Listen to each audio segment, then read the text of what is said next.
Hello, good evening, everyone. Welcome to our bedtime devotional. So, uh, sa mga wala pa natulog diha, karon ato ika day 353 sa ato ang devotional o today is Friday. So, Friday, January 17, 2025. So, ang atong topic is about what is patience. So, ang word na sa Colossians chapter 3 verse 12, nga nag-ingon, therefore, God's chosen ones, holy and love, put on heartfelt compassion, kindness, humility, gentleness, and patience. So, let Lord God, karong gabi una, ikaw ang ginadayag sa ahi, karong gabi una, nga dili kami matulog, Lord, nga wala kami nakatunan o tabangan kami nga kung unsa among makatunan, Lord God, ikaw tabang ka namo sa pagtuman ni ini, Lord God, sa among kinabuhi.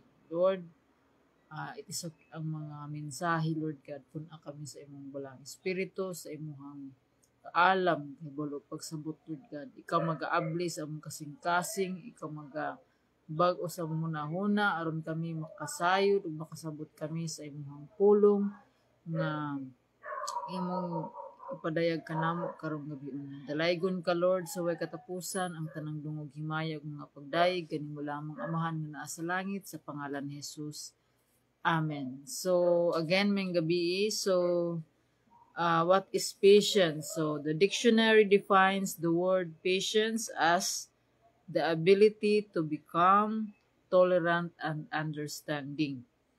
Here's what that means. The word calm means being in control of your emotions, not letting your emotions control you. So, uban na po diri ang self-control. So, the word tolerant means being kind and considerate to people who are different from you.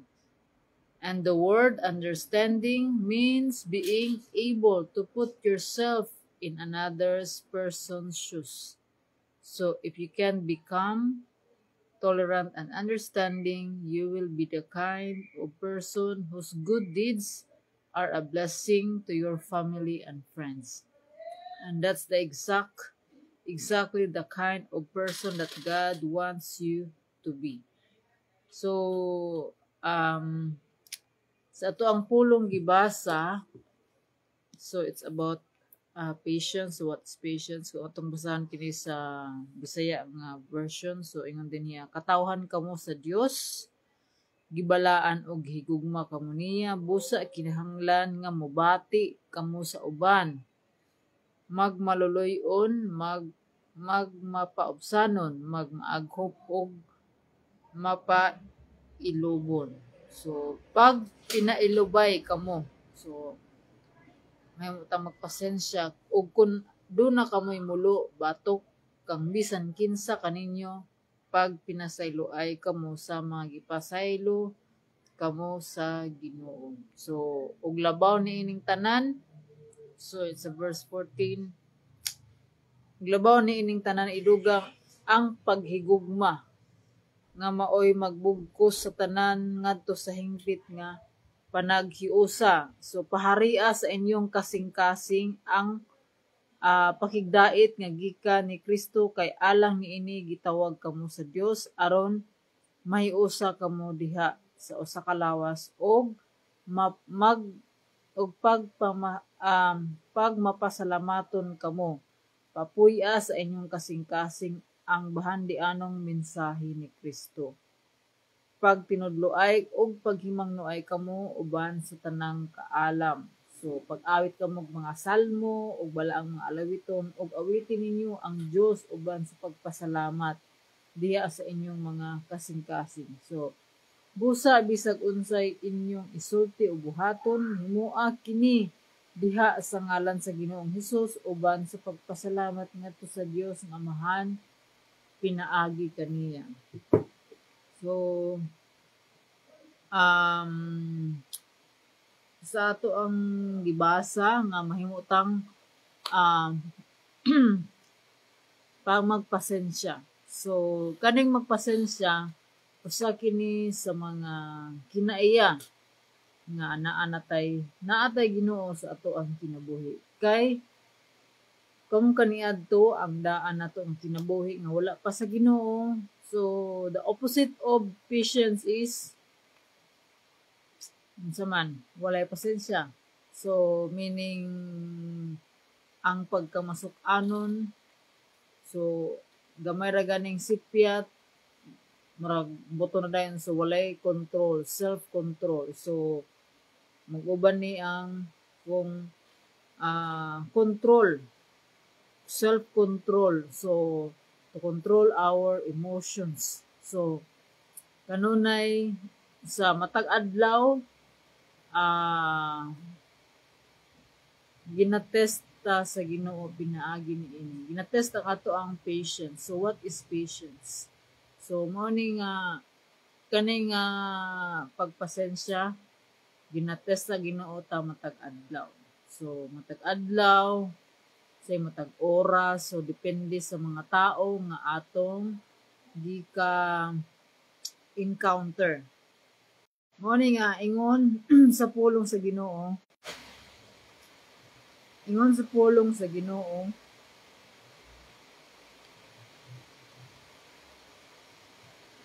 kinsa katong mituo o midawat sa Ginoong Hesus gitagaan og katungod sa Ginoo nga mahimong anak niya. So mao ni nga once nga we are children of God, we are adopted sons and daughters of God the Father. So the Holy Spirit mo ang gihatag sa Ginoo kanato to help us to be like the character of Christ, to be like Christ. So si Jesus sa iyang pag-anhi diri sa kalibutan, nahimo siya natong modelo kung unsaon nato ang pagpuyo nga subay sa kabubuton sa Ginoo. So atong sundon kung unsa ang kinaiya ni Jesus. So si Jesus walay samtang nagpuyo siya diri sa kalibutan, wala siya makahimo og sala. Ano ang naisulat sa Biblia. So pagpasensya. So usa ni siya ang pagpasensya, but the fruit of the Holy Spirit is love. So love mao ni ang ingon pa tong ganina, ang paghigugma mo ay magbugkos, maghiusa ka nato diha kang Kristo. So the fruit, so ang tibuok is about love. Pero na siya mga ang gikuan lang is the fruit of the Holy Spirit is love, joy. Kauban na dia, love, joy, peace, patience. So kaning patience is sa lain nga kuan is long suffering. So pagpasensya. So kung mayroon taog pagpasensya, murag taas-taason gyud nato atong pasensya, ilabi na naatay mga anak. Kay diha matest nato gyud kay tungod we want them to grow in the knowledge and wisdom of God, pero tungod kay we are not in control, so as parents, so we will dedicate our children to God. So mga tagtabang sa Ginoo to on how to magpatubo sa bata nga anaa sa kabubuton sa Ginoo. So dili sayon. So wala po nagpromise ang Ginoo nga sayon ang kinabuhi.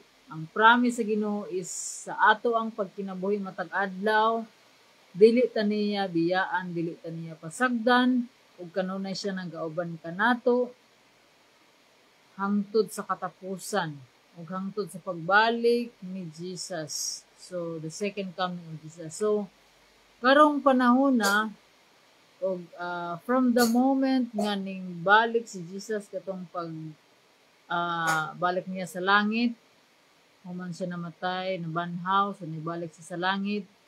God is preparing us for the second coming of Jesus. So mao ni nga usa sa kinaiya nga dapat natong makatunan is ang makakatunta sa pagpasensya. So napog ni kauban diri ang compassion, kindness, humility, gentleness. So sa Bisaya pa, mubati ta sa uban na atay kaluoy, mag mapaobsanon, magmaaghop o magpailubon. So kaning patience mao ni siya ang mapailubon, so ang pagpasensya. So kining tanan nga mga kinaiya dili nato ni siya makatunan kung wala ang tabang sa Ginoo. So tanan nga gusto nato nga mabago ato ang kinabuhi for the better. So mo ni nga if we want to be successful in our life, in everything. So if we want to be successful in everything, in wealth, in health, in spirit, we need to obey God. We need to obey God. So sa atong topic ganitong gahapon o kagabi nga fear God, respect God, honor God and obey Him. So kani ato ang kadaadlaw nga pagtuon sa pulong sa Ginoo, kung dili nato ni i-apply sa ato ang kinabuhi, kung dili ni makit-an ang Ginoo sa ato ang kinabuhi, baliwala ra gyud ang tanan. Because obedience matters, and also obedience is a choice. So it's between you and God. So it's a daily life of kanang obedience, daily nga pag-decide to follow Jesus. So naikanta, I have decided. When you decide to follow Jesus, so dili sayon ang tanan. Dili, it's not easy, but in the long run. So when we make it a habit of doing the will of God, so makahatag kini ang Ginoo, may maghatag kanato og katagbawan, kalipay, og kalinaw. So dili nato ni makit-an diri sa kalibutan, but only God can give the desire sa ato ang kasing-kasing. Siya ra po na makahatag sa fulfillment nga longing sa ato ang kinabuhi. So atong pangayoon kanunay sa Ginoo nga mahimutang magpasensya, nga taasan pa atong pasensya, nga dili ta magkuan bitaw magdali-dali, because God is also patient sa atoa. So ang Ginoo pang mabalik na ta na ang Ginoo, pero naglangay-langay siya. 1,000 years na to is just one day sa Ginoo. So kung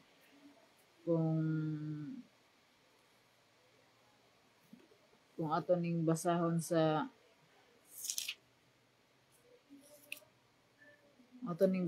sa iyang pulong nga ito'y po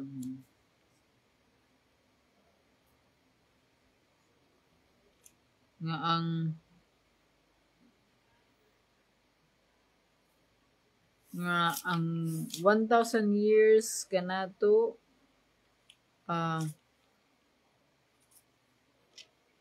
one day diha sa Ginoo. So ingon diri sa 2 Peter chapter 3 verse 8, ingon din niya, apan mga hinigugma, ayaw ninyo hikalimti nga sa Ginoo ang usa ka adlaw sama sa kalibo ka tuig, kung ang usa ka libo ka tuig sama lamang sa usa ka adlaw. Ang Ginoo dili maglangan pagtuman sa iyang gisaad, sumala sa gihunahuna sa uban. Apan siya nagpailob. So nagpasensya ang Ginoo. Apan siya nagpailob kaninyo kay dili siya buot nga may usa nga malaglag, kun dili ang tanan maghinulsol og mubiya sa ilang mga sala. So ang Ginoo, gusto sa Ginoo nga maobanta niya sa langit. So wala ko kabalaw kung unsay status sa inyong kinabuhi karon higayon na kung unsa ang inyong relasyon diha sa Ginoo. So ang Ginoo kanunay nagatuktok sa ato ang kasing-kasing. So God wants our hearts, not our sacrifice, ang atong good works. Wala nay baliwala na sa Ginoo, is just a filthy rag.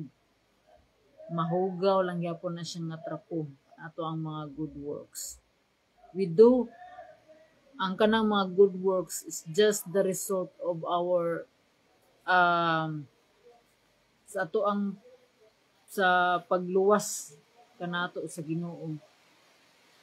Siyempre kung kitag luwas sa Ginoo tungod sa kamaayo sa Ginoo, mao kini ang naghatag og kabag-uhan sa ato ang kinabuhi. Ug kining ang gugma sa Ginoo mao ni maghatag kanato to do the things that God wants us to do. So ang atong pagtuo diha sa Ginoo, kung buhi na siya, adunay kini kabag-uhan.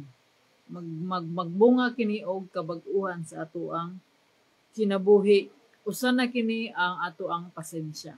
So ang ato ang pagpasensya sa dihang wala pa ta sa Ginoo, grabe ato ang wala tay pasensya. Pag na nakailan na ta sa Ginoo, aduna tay relasyon sa Ginoo, o kanunay ta nangaduol sa Ginoo, ang atong kinabuhi mabag-o. Ang atong mga kinaiya mabag-o.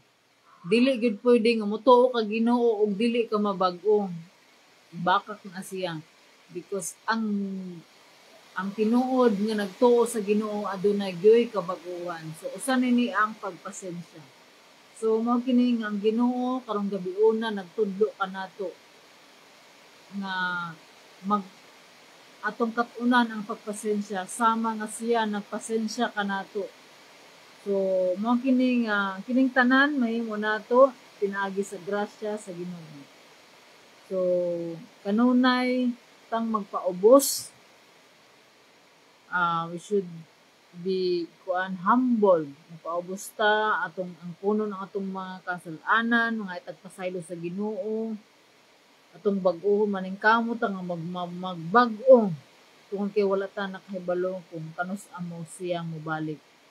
Daghanag mga panghitabo sa ato ang palibot nga may ni signs of the end times.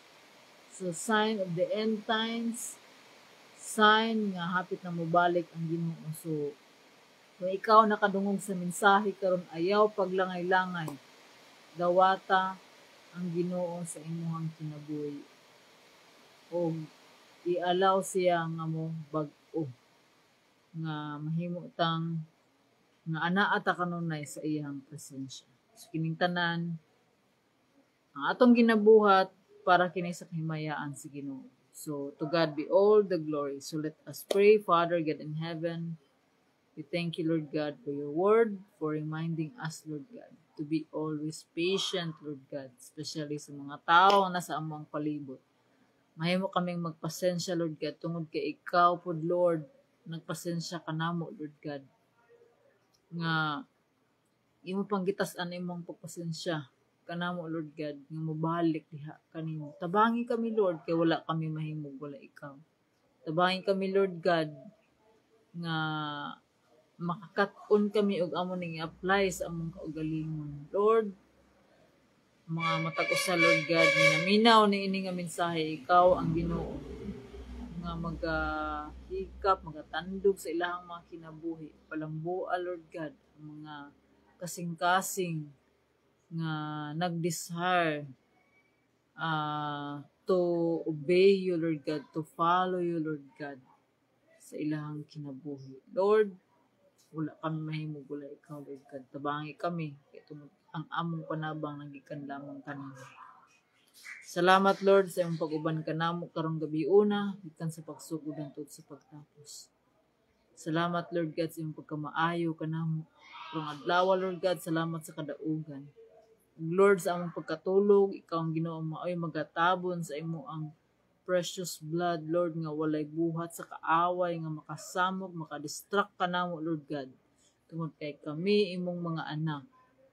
Ug kami nagalaom, Lord God, sa imuhang padayon, Lord God, nga pag-uban ka namo, sa imuhang paghatag ka namo sa kalipay, sa kalinaw, Lord God, sa paglaom, Lord God, nga matag adlaw, ay mo kaming bag-uhon, nga mahimong mahisama kami kang Kristo, nga ngayan sa imong mga saad, nga imong giandam ka namo. Salamat, Lord God, mawala gyud namong ikahatag nga sukli kanimo, Lord God. Ang pagpasalamat, Lord God, sa imong pagkamaayos imong kinabuhi. Dalaygon ka, Lord, sa way katapusan, ang tanang dungog, himaya, ug mga pagdayeg kanimo lamang amahan nga naa sa langit.